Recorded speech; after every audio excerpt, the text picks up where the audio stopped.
Willkommen zu Frequent Traveler TV. Mein Name ist Lars Korsten und ich habe wieder für euch frisch gepresste Themen und die Sendung ist natürlich wie immer frisch gepresst.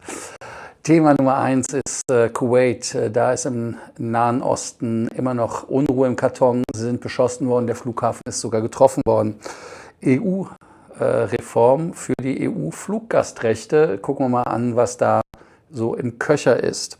Lufthansa streicht Inlandsflüge und fordert Staatshilfe. Ja, ganz genau. Dann Personalengpass bei Lufthansa im Sommer. UFO warnt vor Personalproblemen.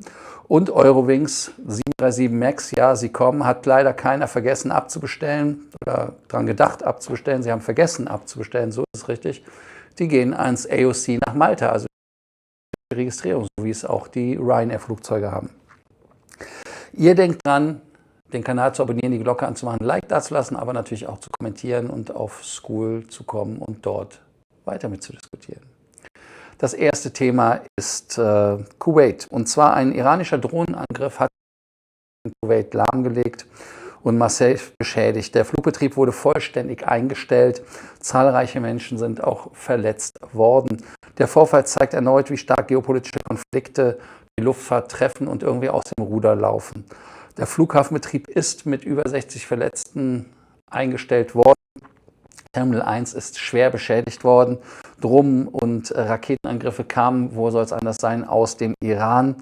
Das US-Militär hat einige Drohnen abgefangen, aber leider nicht alle. Es gibt ja zuvor auch schon massive Störungen im Nahost-Luftverkehr. Also die Ruhe in der Region ist anscheinend doch weiter weg, als wir glauben. Für uns als Passagiere bedeutet das Chaos, Verspätung und natürlich auch Evakuierung. Und der Luftraum im Nahen Osten ist nicht sicher, das muss man ehrlicherweise gestehen. Die Airlines müssen auch ihre Routen natürlich stark anpassen und man merkt, dass Lufthansa gut daran getan hat, dass man da nicht zurückgekehrt ist. Man merkt, dass die Luftfahrt extrem anfällig ist als Fazit im Nahen Osten bei geopolitischen Eskalationen, die dort vorherrschen. Und das Risikolevel steigt deutlich. Auch die Kerosinpreise kennen einen Weg nur nach oben. Würdet ihr noch über den Nahen Osten fliegen? Oder seid ihr damit durch für einen Moment? Wo anscheinend die Fluggesellschaften durch sind beim nächsten Thema, das ist die EU-Fluggastrechteverordnung. Und da gibt es eine große Reform, die soll wohl bald kommen. Und zwar verhandelt man über die Fluggastrechte. Und der Streitpunkt ist, ab wann es Entschädigung geben soll. Ab 4 Stunden, ab 6 Stunden oder weiterhin ab 3 Stunden. Und natürlich Themen wie Handgepäck, aber auch Sitzplatzrechte sind im Fokus. Im Moment haben wir ja Entschädigungen ab 3 Stunden. Die Staaten wollen 4 Stunden bei Kurz- und Mittelstrecke, 6 Stunden bei Langstrecke. Das Parlament will aber 3 Stunden behalten und höhere Entschädigungen. Bis zu 60% weniger Ansprüche bei neuer Regelung. Das wäre natürlich ein Problem. Und bei Handgepäck, wenn wir jetzt sagen, 7 Kilogramm kostenlos geplant. Airlines warnen halt vor steigenden Ticketpreisen. Naja, nur gut, die steigen ja eh. Also ist ja nicht so, dass ihr billiger werdet. 60% der Passagiere würden ihren Anspruch verlieren und die Kosten müssen fair verteilt werden, sagen die Airlines for Europe. Aber die Verbraucherschützer haben natürlich da ganz klar recht, dass 60% der Ansprüche, dass die da weggehen würden. Ich denke, dass die Verbraucherrechte ausgehöhlt werden, wenn es solche Regelungen gibt mit 4 oder 6 Stunden. Die 3 Stunden haben ja ihren durchaus Sinn. Und die Handgepäckregelung, das ist das Einzige, was ich nicht als sinnvoll erachte, weil 7 Kilogramm, was sind 7 Kilogramm?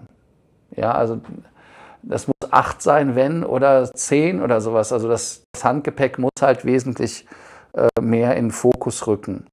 Und ihr könnt ja mal sagen, was ihr dazu denkt, denn das wird eine Richtungsentscheidung für den europäischen Luftverkehrsmarkt und wie wir als Passagiere da weiter vorgehen. Und die Frage ist halt, ob wir den Schutz, den wir haben, beibehalten oder ob wir einen Rückschritt machen. Ja, Frage ist natürlich, soll die Entschädigung weiter ab 3 Stunden gelten, soll man das ändern, aber auch Handgepäck, sollte Handgepäck dabei sein beim Flug? Also sollte man da irgendetwas gesetzlich regeln. Lufthansa fordert nach gesetzlicher Hilfe oder staatlicher Hilfe für Inlandsflüge, denn man streicht diese locker flockig und fordert Staatshilfen. Man reduziert ja die Inlandsflüge. Wir haben ja auch gemerkt, ich glaube Paderborn war es, ich sage es ja immer wieder, wurde auch der Kollege der die Strecke bedienen wollte, hat ja auch die Säge gestrichen, aber man geht jetzt mit der Bahnanbindung. Stuttgart haben wir ja gestern auch gehört, dass es gestrichen worden ist, ersetzt durch ein ICE, wobei ihr ja gesagt habt, ja, das macht bei Stuttgart Sinn. Aber die Städte, die gefährdet sind, Bremen, Nürnberg und Sky-Hub Paderborn, brauchen wir gar nicht drüber reden. Also insofern seht ihr, dass die Gebühren pro Flug in Deutschland sind es ja 4.000, also Deutschland 1.802, um genau zu sein. Im Vergleich bei der Schweiz sind es 2.956 und in Spanien war es, glaube ich, nur ein paar hundert. Und wir haben nur noch 65% des Inlandsangebots im Vergleich zu 2019. Also man sieht, dass die Fluggesellschaften da sparen. Klar zieht man sich aus unrentablen Strecken zurück. Die Frage ist aber, sind sie wirklich unrentabel oder nicht? Und die Frage ist das ein echtes Kostenproblem oder ein Nachfrageproblem? Und ich finde, dass der Staat nicht eingreifen sollte, weil wir merken ja, dass die Einsparungen gar nicht an uns Passagiere weitergeleitet werden. Das ist ja dann auch kontraproduktiv. Und wir sehen halt im Zubringerverkehr den Strukturwandel und dass Fluggesellschaften sich da quasi einen schlanken Fuß machen, um es mal so zu sagen. Und damit der Luftverkehrsstandort für Deutschland immer schwieriger wird und Deutschland natürlich die Wettbewerbsfähigkeit verliert. Wobei man jetzt wieder sagen kann, das ist Heulen auf hohem Niveau, aber in anderen Ländern ist es anders. Braucht Lufthansa staatliche Hilfe oder ist das eine Strategie?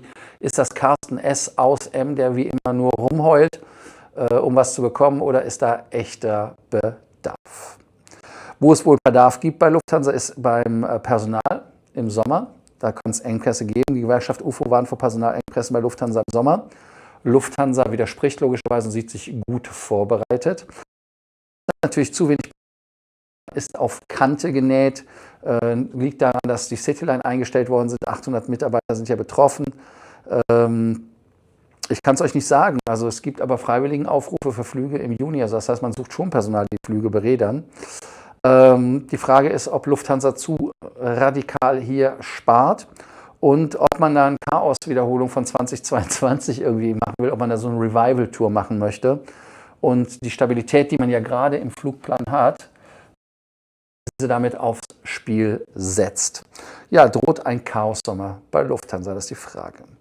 Und beim letzten Thema, da ist es so, dass wir nochmal die Eurowings uns anschauen. Die bekommen ja 737 MAX zu meinem Leidwesen, weil die schmäler ist als der 320er, sind Sitze enger. Ist so, dass die aber nicht über die Eurowings betreiben werden in Deutschland, sondern auf Malta, über die maltesische Tochter. Das ist der Schritt innerhalb der Lufthansa Group. Es sind ja 40 Boeing 737 MAX fest bestellt, 60 Optionen, also 100 Stück mit der Malta EOC. 30 Flugzeuge sind ja registriert, das ist jetzt nichts Neues. Ja, eine reine Airbus-Flotte bei Eurowings, das soll sich ja ändern, soll eine reine Boeing-Flotte werden. Die Auslands EOC, also das Zertifikat, was man nutzen will, ist klar Kosten. Das ist dort reduziert. Für uns Passagiere hat es kaum Auswirkungen. Es hat nur was für das Personal als Auswirkung. Und ist halt ein Trend der Outsourcing und Regulierungsvermeidung ist. Und die Steuer- und Kostenoptimierung macht irgendwo Sinn, klar, kann ich verstehen. Aber es ist halt eine Schwächung des deutschen Standorts und Beginn einer größeren Flottenstrategie vielleicht bei Lufthansa.